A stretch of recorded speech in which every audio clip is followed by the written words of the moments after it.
Wow!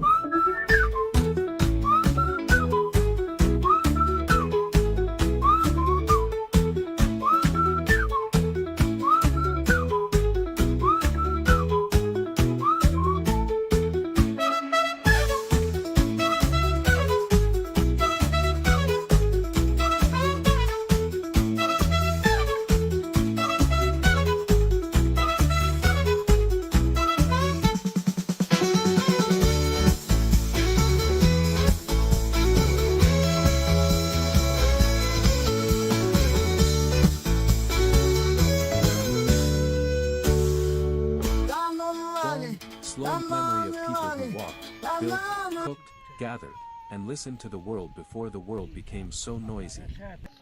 History, for a long time, was told from the top down. Kings, generals, conquerors. Maps redrawn.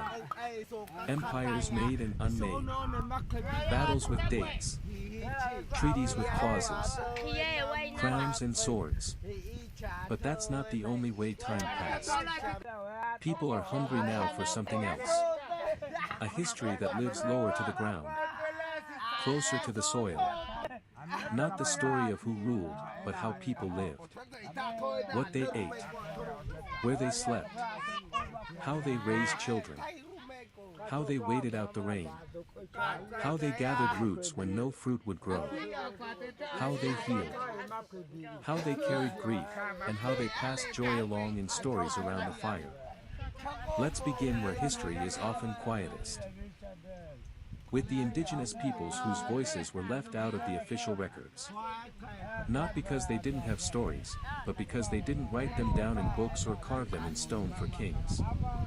They stored them in the rhythm of seasons. In the smell of wild honey. In the position of stars.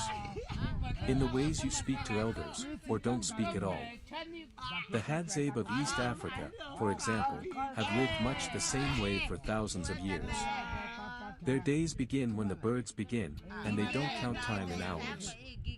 They hunt not with guns, but with bows made from the branches they cut, shaped, and strung by hand. They listen more than they talk. They eat together. They laugh, too, at things so small they wouldn't be noticed in a city. A missed arrow. A stubborn tree. A child mimicking a baboon's call. They have no chief. No calendar. No currency. And yet, they have survived. Not by conquering, but by adapting. Watching. Waiting. Remembering. And it's not just Africa. In the highlands of Andean South America, women wove cloth with patterns that told stories. In Southeast Asia, rice paddies reflected the sky, and with every harvest, traditions passed through fingers and feet more than words. In Australia, Aboriginal songlines stitched together the land like invisible maps, guiding people across space through melody, rhythm, and memory. So often we hear about wars and inventions. But what about water jars? Cooking stones? Midwives? What about the everyday? There's a quiet longing, now, in our restless modern world, for those histories. The ones that show not how power was won, but how life was sustained. How women moved in the shadows of palaces. How communities thrived without money or roads or machines.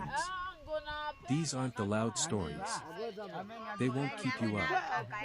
In fact, they do the opposite. They slow your thoughts. They invite your breath to match a slower rhythm. The rhythm of gathering wood at dusk, or chewing tubers under a tree while someone tells a story.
Hadzabe music, the ancient soundtrack of survival, spirit, and community. The Hadzabe people of northern Tanzania are one of the last remaining hunter-gatherer tribes in the world. Living near Lake Eyasi, they maintain a way of life that has remained largely unchanged for thousands of years. Central to their cultural identity and community life is music, a powerful, expressive tradition that brings the tribe together and connects them with nature, their ancestors, and each other. The role of music in Hadzabe life. For the Hadzabe, music is not a separate art form, it's woven into daily life. Unlike modern societies where music may be confined to concerts, recordings, or entertainment venues, Hadzabe music is functional, spiritual, and communal. It is not performed in the conventional sense, it is experienced and lived, often spontaneously. Music is used for celebration, after a successful hunt or community gathering. Storytelling. Passing down tribal stories, myths, and history through song. Rituals and ceremonies, including rites of passage, healing dances, initiation, and weddings. Bonding and play, around the campfire in the evening, singing, clapping, and dancing. Spiritual connection, songs are often directed toward spirits of the forest, ancestors, or used in rainmaking rituals. Instruments, rhythm from the earth. Most Hadzabe music is vocal and percussive, made using the body and natural instruments. Instruments are few but deeply symbolic and effective. Drums, often crafted from hollowed logs and animal skins. Used for rhythm in group dances and ceremonies. Gourds and shakers, filled with sounds and head pebbles to create a rare language tradition speaking head sparkles. The Hadzabe, or Hadza, people of Tanzania speak a unique and ancient language that includes clicking consonants, making it one of the most distinct and rare forms of spoken communication in the world.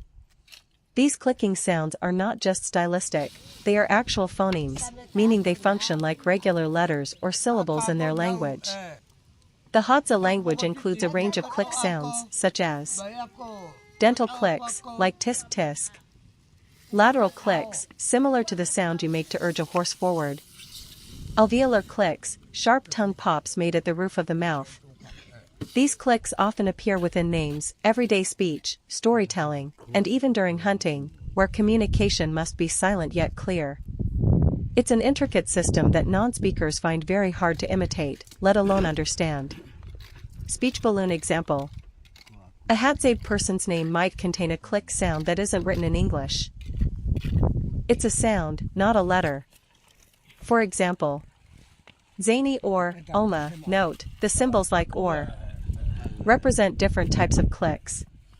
Globe showing Europe-Africa linguistic significance. The Hadza language is considered a linguistic isolate, meaning it's not closely related to any other known language family. It is spoken by fewer than 1,500 people, making it endangered but incredibly important in the study of human language origins. The use of clicks places the Hadza language among a very small group in Africa, including Khoisan languages found mostly in southern Africa. Brain cultural insight. To the Hadza, these names and sounds are not just labels, they carry identity, ancestral meaning, and sometimes environmental or spiritual connections. Learning to pronounce them properly is a sign of deep respect for their culture. White heavy checkmark summary. Hadzabe names with clicking sounds are a powerful reminder of human diversity. They reflect thousands of years of oral tradition, survival, and a way of living that remains deeply connected to nature and identity. Clicking sounds in Hadzabe names, a rare language tradition. Deep in the savannas and woodlands around Lake Eyasi in northern Tanzania, the Hadzabe, or Hadza, tribe lives as one of the last true hunter-gatherer societies on Earth. Their way of life has remained largely unchanged for thousands of years, and at the heart of their culture is a unique and ancient language, marked by something extraordinary, clicking sounds.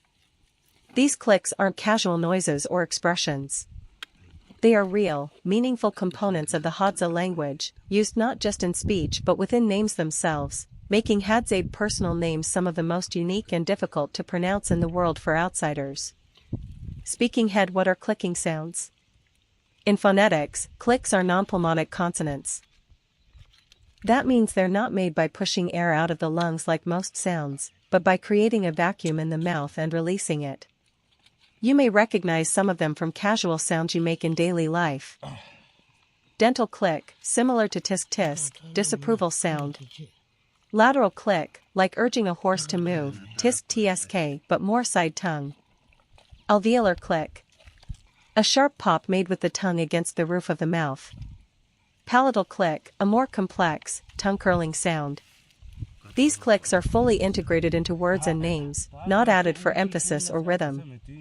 That means a name like Ghana or Zoni includes click consonants as essential building blocks, just as English names have vowels and consonants. A linguistic mystery. The Hadza language is one of the most enigmatic and isolated on Earth.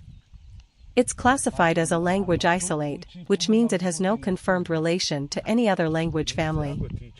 Though it shares the use of click sounds with Khoisan languages, mainly found in southern Africa, linguistic studies have shown that Hadza developed its click-based system independently. This has fascinated researchers and anthropologists for decades. The fact that the Hadzabe language has survived millennia without writing, and that it's only spoken by around 1,200 to 1,500 people, makes it a living linguistic fossil, a window into early human speech patterns. Names with clicks, identity through sound. In Hadza culture, names are deeply tied to identity, environment, and ancestry. Many Hadzabe names are impossible to write accurately in the Roman alphabet because of these clicks, which means their true pronunciation can only be learned by hearing and mimicking it from native speakers. For example, a man's name might be Kuda, with an alveolar click at the beginning. A woman's name might be Noma, starting with a lateral click. These are not nicknames or special terms, they are formal, everyday names used in introductions, storytelling, and ceremonies. To a Hadza person, these sounds are second nature, but for outsiders, they require careful listening.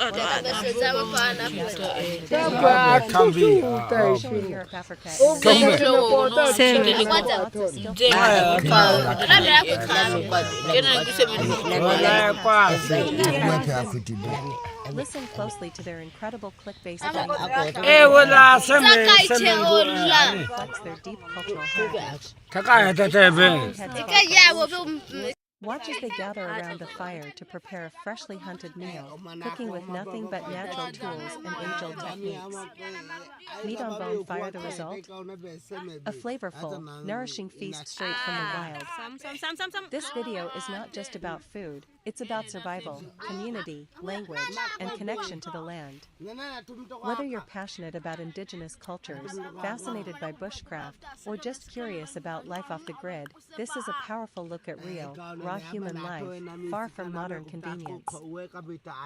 Travel deep into the heart of East Africa and spend a day with the Hadza tribe, one of the last true hunter-gatherer societies still living as humans did for thousands of years.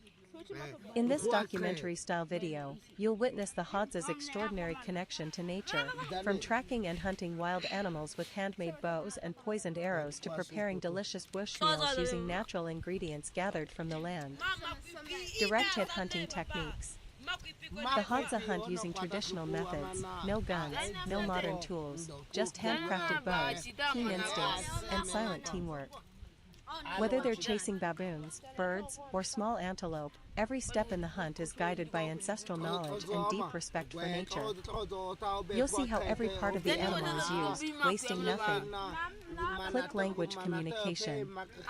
The Hadza language is one of the world's rare click languages, filled with pops, clicks, and tones that are as musical as they are complex. It's not just communication.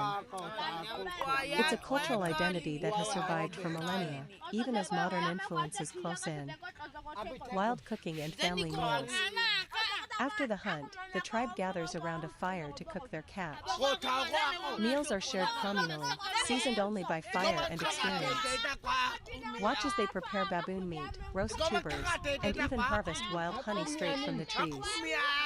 Every dish tells a story of survival, resourcefulness, and unity.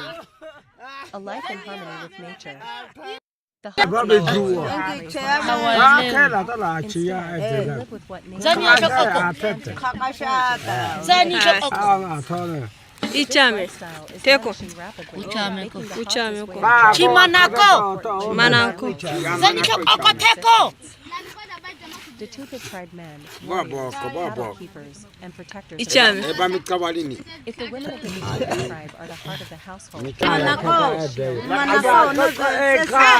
Seme.